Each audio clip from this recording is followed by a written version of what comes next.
All right, it feels like May is blooming, so welcome to your May numerology for 2024. I'm Jennifer, and welcome to your readings at the round table. All right, so I'm going to do a quick overview of the astrology. Some of you have had questions about this. I go into more detail about the astrology for the month, especially the 2 weeks surrounding the new moon and the full moon, when I do the zodiac readings for the new moon and the full moon. So if you want more details from me, make sure that you check out your zodiac readings, where I do have an intro that covers like all the stuff that's going on around that new moon or full moon. Okay? All right, so we're kicking off May with Pluto going retrograde on May 2nd. Yeah, so Pluto is essentially kicking off this retrograde season, if you want to call that. I don't count Mercury in when I say retrograde season, because Mercury goes retrograde 3 times a year. Not once a year, not once every 2 years. Mercury goes retrograde a lot, so I don't count that. Pluto is going retrograde until October the 11th. And here's something fun. Pluto is going to retrograde back into Capricorn starting on September 1st. So that's going to be fun for all of us that have a lot of Capricorn in our charts. Yeah. On May the 4th, it's just a little side note for me. May the 4th be with you. Huge Star Wars fan. I can't help it. I'm a geek. On the 7th, we have a new moon in Taurus. It hits its peak at 11:22 p.m. Eastern Standard Time. Then we have on the 15th, Mercury moves into Taurus. On the 20th, the sun moves into Gemini. So we're opening up Gemini season. Love that. On the 23rd, we have the full moon in Sagittarius, which hits its peak at 9:53 a.m. Eastern Standard Time. On the same day, we have Venus moving into Gemini. This is a good place for Venus. The place that Venus really doesn't like to be is Virgo. I mean, who can blame her? I'm a Virgo, so yeah, I get that. All right, then on the 25th, we are wrapping up the month with Jupiter moving into Gemini. Now, this is not a favorite place of Jupiter because Jupiter does rule Sagittarius. So this is not the favorite place for Jupiter. The fall position for Jupiter is actually Capricorn, but we're gonna have Jupiter in Gemini for the next year. Jupiter changes signs every 12 to 13 months. So Jupiter has camped out in Taurus a long time now. So we're going to sort of jump into a new wave of interest and new freshness here.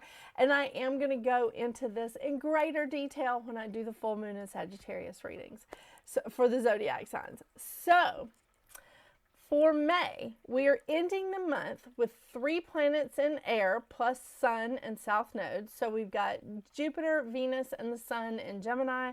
We have South Node in Libra, and we have Pluto retrograde in Aquarius. Then we have 2 planets in water, which is Saturn and Neptune, both in Pisces, and Neptune rules Pisces. I just always like to point this out. Then we have 2 planets in Earth, which is Uranus and Mercury. And then we have 1 planet in fire and plus North Node. And both are in Aries.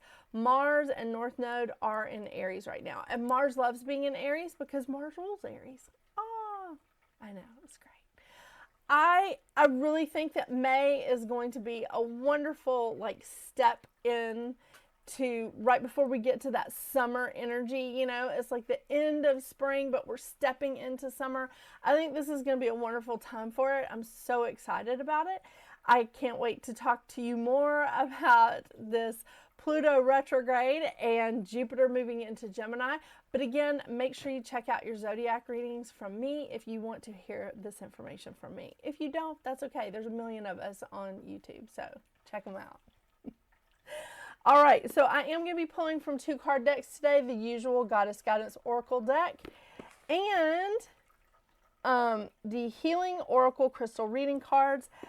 These are my favorites for numerology. So let's see what your life path number is for the next month, for all of May.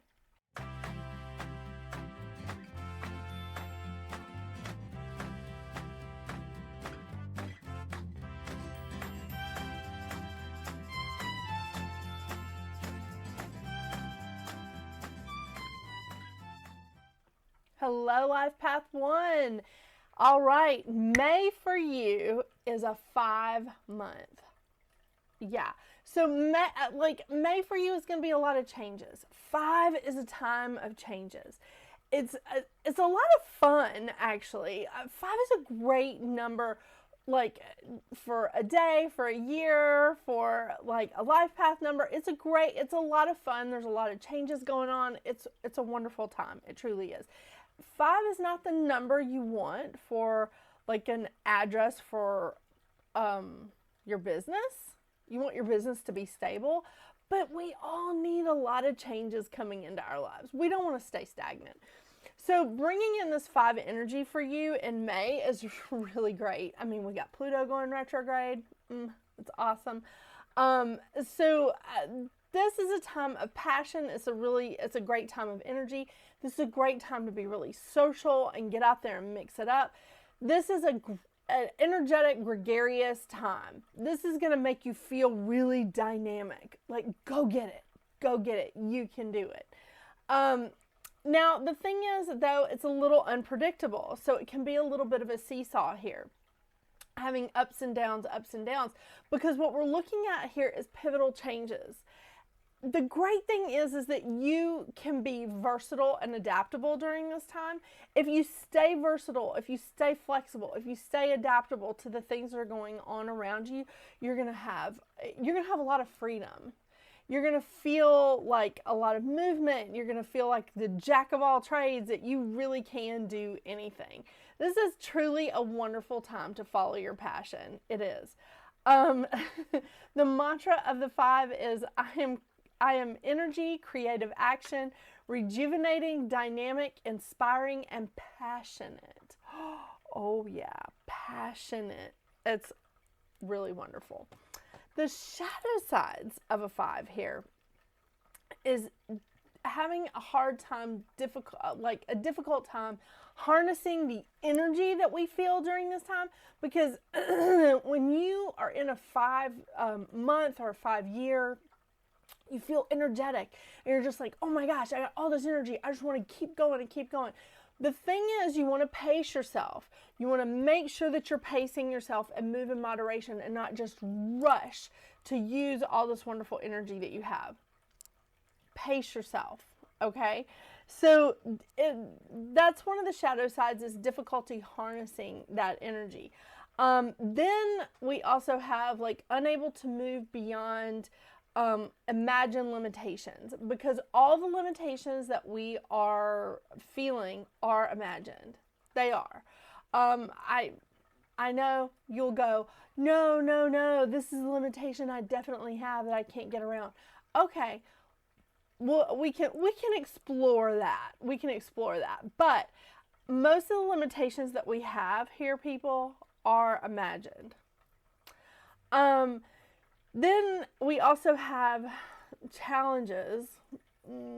I know the shadow side is difficulty dealing with the challenges and changeability that's going on. But again, if you stay flexible, if you stay versatile, if you stay adaptable, this is going to be a truly wonderful time for you. It is. The lesson of the 5 is harness your energy like any successful athlete to give you the freedom to go beyond your limitations.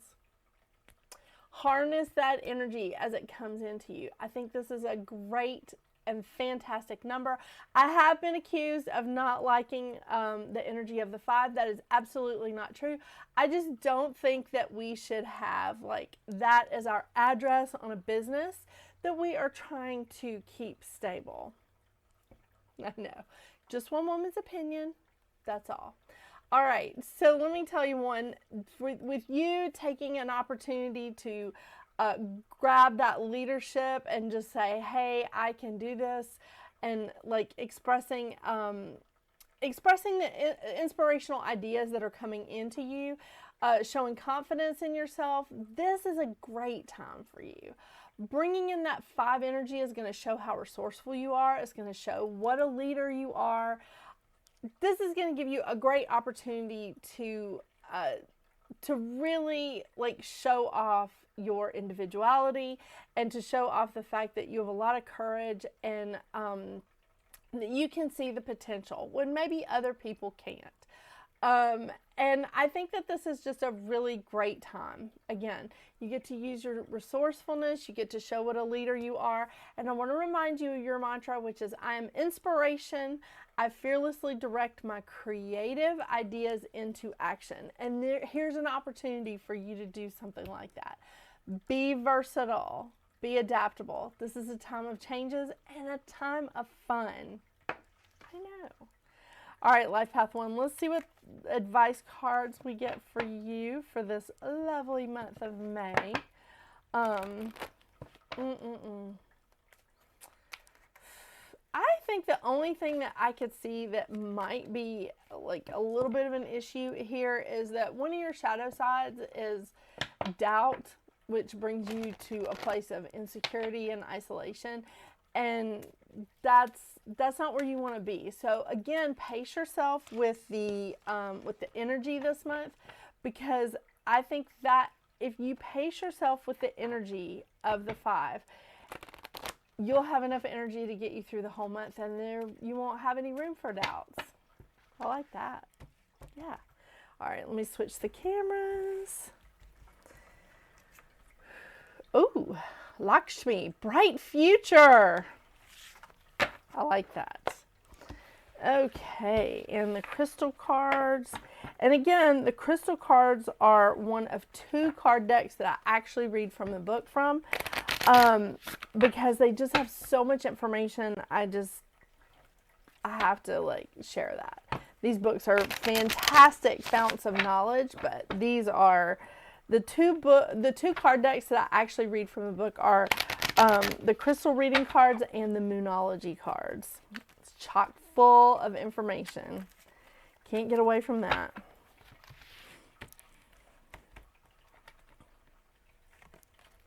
Ooh, lapis lazuli. I guess I should show that to you. Past life.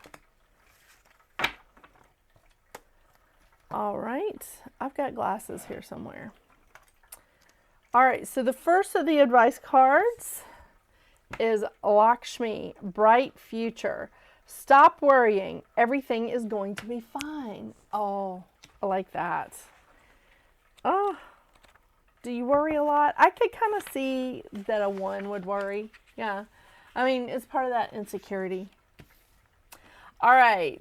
The next card is from the crystal deck. It is Lapis Lazuli, past life. Lapis lazuli was known to be very popular among the ancient Egyptians. They would grind it down and they would grind down the lapis crystals and apply them as makeup for ceremonies and spiritual initiations. The crystal was buried with the dead to protect the soul in the afterlife. The medicine of the lapis is utilized for recalling your past life experiences, bringing understanding and healing to the past to attain healing in the present. It's a powerful spiritual initiation stone, awakening spiritual wisdom and knowledge. It opens you to clairvoyance. It supports past life awareness and healing of any karmic patterns. It enhances psychic gifts and awareness and severs karmic ties. I love it. Love it. What an awesome thing for you here, Life Path 1. I think May is going to be a really awesome month. I do feel like Pluto retrograde is probably going to, like, you're going to be one of the people that Pluto retrograde hits the hardest. So keep your mind open with that. And make sure you check out, like, some of the Pluto retrograde videos that are going around. Very interesting stuff. All right, thank you so much for joining me today, Life Path 1. I hope you have a wonderful, wonderful month of May. Don't forget to check out your zodiac readings for the new moon and the full moon. And until we see each other again, get out there and make your magic. Bye.